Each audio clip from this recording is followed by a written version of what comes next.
पीके की भविष्यवाणी पर क्यों मचा बवाल? राजस्थान की सियासत में आया भूचाल। पूर्व सीएम अशोक गहलोत ने दी प्रतिक्रिया।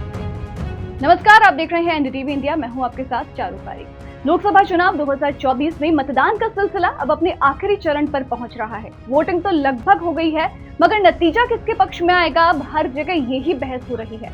नेता तो जाहिर है अपनी अपनी पार्टी की जीत का दावा कर रहे हैं, मगर इस मुद्दे पर अपनी राय रखने से कोई भी पीछे नहीं है। राजनीतिक जानकार और एक्सपर्ट भी खुलकर अपनी राय सामने रख रहे हैं।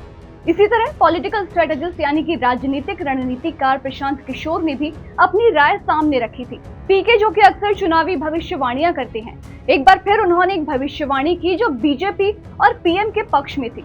अब जाहिर है कि ये कांग्रेस पार्टी को तो रास नहीं आने वाला था। ऐसे में राजस्थान के पूर्व मुख्यमंत्री अशोक गहलोत ने अपनी कड़ी प्रतिक्रिया सामने रख दी।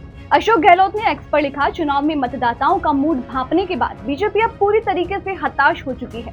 बीजेपी ने अपनी सभी नेताओं और समर्थकों को निर्देश दिया है कि जिस भाषा में वो बीजेपी की प्रचंड बहुमत से जीत का दावा करते हैं, उसी भाषा का इस्तेमाल करें और बीजेपी के पक्ष में जनता में भ्रम पैदा करें। यही कारण है कि अचानक ही तमाम राजनीतिक विश्लेषकों, अर्थशास्त्रियों और पत्रकारों समेत तमाम लोगों की भविष्यवाणियों की बाढ़ आ गई है, जिनमें प्रशांत किशोर भी शामिल हैं। तो अशोक गहलोत ने यहाँ पर एक तीर से बीजेपी और प्रशांत किशोर दोनों पर निशाना साध दिया है। पीके ने ये भविष्यवाणी एनडीटीवी पर ही की थी। एनडीटीवी के साथ खास बातचीत में प्रशांत किशोर ने भविष्यवाणी करते हुए कहा था कि मोदी सरकार सत्ता में वापसी करेगी। उनके मुताबिक देश में मोदी विरोधी लहर देखने को नहीं मिल रही है। मोदी के नाम पर बीजेपी इस चुनाव को जीतने जा रही है। मैंने कम से कम अपना जो नजरिया रखा है कि मुझे लगता है कि किसी भी तरीके से आप चुनाव का आकलन कर लें, ऐसा ही लग रहा है कि BJP, Modi led BJP NDA सरकार वापस आ रही है। नंबरों को लेकर, आंकड़ों को लेकर चर्चा हो सकती है, उसमें मत भिन्नता हो सकती है, लेकिन मोटे तौर पर ये बात करीब करीब साफ दिख रही है कि जो सरकार अभी है वो जिस तरह का नंबर उनके पास पिछले लोकसभा में या अभी के लोकसभा में है, मोर और लेस इन्हीं नंबरों के साथ या इससे थोड़ा बेहतर नंबर के साथ वो वापस आ सकते हैं। प्रशांत किशोर के मुताबिक 400 पार और 370 का नारा बस बीजेपी का चुनावी गेम है। विपक्ष इसको समझ नहीं पाया और बुरी तरीके से उलझ कर रह गया। उनका कहना है कि एनडीए साल 2019 की तरह 303 के स्कोर पर या फिर उससे भी अच्छे नंबरों के साथ में पास हो जाएगी और एक बार फिर से सरकार बनाएगी। इसके साथ ही प्रशांत किशोर ने ये भी कहा था कि बीजेपी को 15 से 20 सीटों का फायदा मिलने वाला है।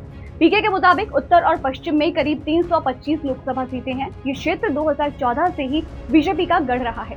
इस लोकसभा चुनाव में भी पश्चिम और उत्तर में बीजेपी को कोई खास नुकसान होता हुआ दिखाई नहीं दे रहा है। वहीं पूर्व और दक्षिण में जहां करीब 225 सीटें हैं, फिलहाल बीजेपी के पास इन राज्यों में 50 से कम सीटें हैं। पीके ने कहा कि भले ही पहले बीजेपी का प्रदर्शन इन राज्यों में अच्छा नहीं रहा हो, लेकिन इस चुनाव में ओडिशा, तेलंगाना, बिहार, आंध्र प्रदेश, बंगाल, असम, तमिलनाडु, केरल जैसे दक्षिण पूर्वी राज्यों में बीजेपी की सीटें घटने के बजाय बढ़ेंगी। यहाँ पर पार्टी को कुछ सीटों में 15 से 20 सीटों का फायदा होता हुआ दिखाई दे रहा है। इस बात पर अब राजस्थान के पूर्व मुख्यमंत्री ने पलटवार किया है। खैर, चुनावी माहौल में बयान, वार, पलटवार ये तो चलता ही रहता है, मगर बस 11 दिन और फिर सारी की सारी तस्वीर साफ हो जाएगी। 4 जून को जब नतीजे आएंगे तो पता चल ही जाएगा कि किसके दावे दमदार साबित होते हैं और किसकी भविष्यवाणी सही निकलती है। तब तक के लिए आप देखते रहिए एनडीटीवी इंडिया। फिलहाल के लिए मुझे दीजिए इजाजत। नमस्कार।